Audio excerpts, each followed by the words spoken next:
नमस्कार दोस्तों, मैं हूं आपके साथ कृपाशंकर शर्मा और बेहद महत्वपूर्ण दिन है। जी हां, लोकसभा चुनाव के लिए एग्जिट पोल लगातार सामने आ रहे हैं और सबसे महत्वपूर्ण ये हो जाता है कि केंद्र में सरकार किसकी बनेगी और राजस्थान में या फिर अन्य राज्यों में लोकसभा कितनी सीटें आने वाली हैं। हर किसी में उत्सुकता है क्योंकि वोटिंग हो चुकी है और अब नतीजों का दिन सामने है और ऐसे में हर किसी की नजर अलग अलग राज्यों पे जहां के स्थानीय निवासी हैं उन पर टिकी हुई है और साथ ही केंद्र में सरकार किसकी बनेगी इस पर भी सबकी नजर टिकी हुई है। तो एग्जिट पोल में बात होती है सबसे पहले राजस्थान की।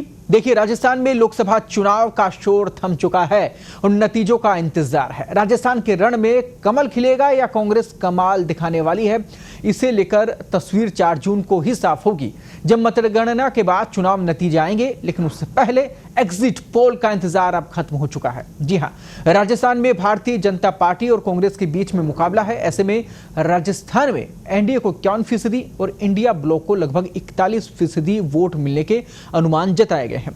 एनडीए को 16 से 19 सीटें मिलने का अनुमान है, तो वहीं विपक्षी इंडिया ब्लॉक को 5 से 7 सीटें मिलती दिख रही हैं। एग्जिट पोल के अनुसार यदि चुनाव नतीजों में कोई बदलाव आता है तो अन्य को भी 1 से 2 सीट मिल सकती है।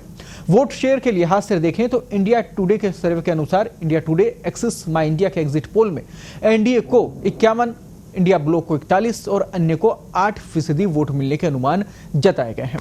वहीं दलगत हिसाब से देखें तो बीजेपी को 51%, कांग्रेस को 37 और अन्य को 12% वोट मिलने के अनुमान है। एग्जिट पोल में ये जताया गया, यानी कि वोट प्रतिशत क्या होगा वो हम आपको बता रहे थे। अब एग्जिट पोल के जरिए आपको दिखाते हैं कि अलग अलग जो एग्जिट पोल है उनमें राजस्थान में क्या स्थिति रहेगी। 25 सीटों पर 25 लोकसभा सीटें हैं। ऐसे में एनडीए और इंडिया और अन्य की स्थिति आप देखिए। इंडिया टुडे एक्सिस माई इंडिया, उनका दावा है कि उनके एग्जिट पोल में एनडीए को 16 से 19, इंडिया गठबंधन को 5 से 7 सीटें, जबकि अन्य के खाते में 1 से 2 सीटें आती नजर आ रही हैं।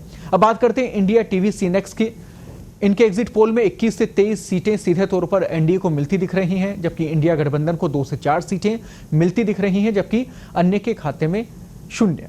एबीपी सी वोटर की बात करें तो 21 से 23 एनडीए के खाते में सीट जाती दिख रही हैं इस एग्जिट पोल में, जबकि इंडिया के खाते में 2 से 4 सीट और अन्य के खाते में 0 नजर आ रहा है।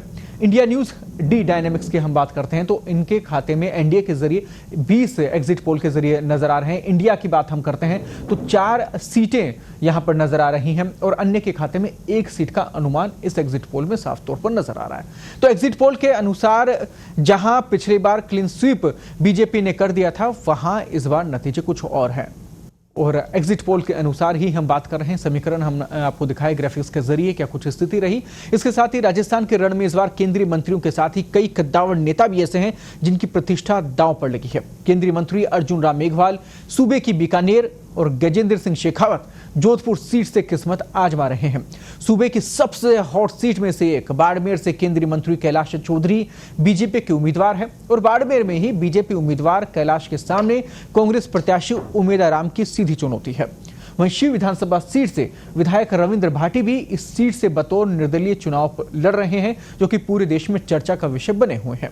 बीजेपी ने सीकर सीट से स्वामी सुमेधानंद सरस्वती, नागौर सीट से ज्योति मृधा को उतारा है।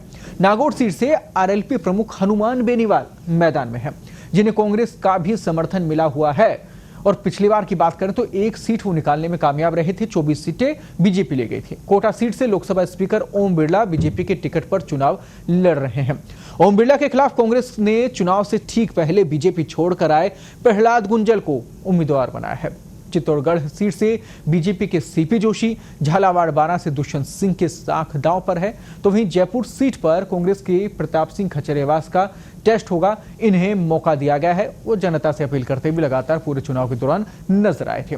2019 में एनडीए ने क्लीन स्वीप किया था। सूबे की 25 में से 24 सीटों पर बीजेपी के उम्मीदवार जीते थे, तो वहीं 1 सीट से आरएलपी के हनुमान बेनीवाल जीते थे। हनुमान बेनीवाल की पार्टी को तब बीजेपी का समर्थन उन्हें मिला हुआ था और इस बार कांग्रेस का समर्थन उनको मिला हुआ है।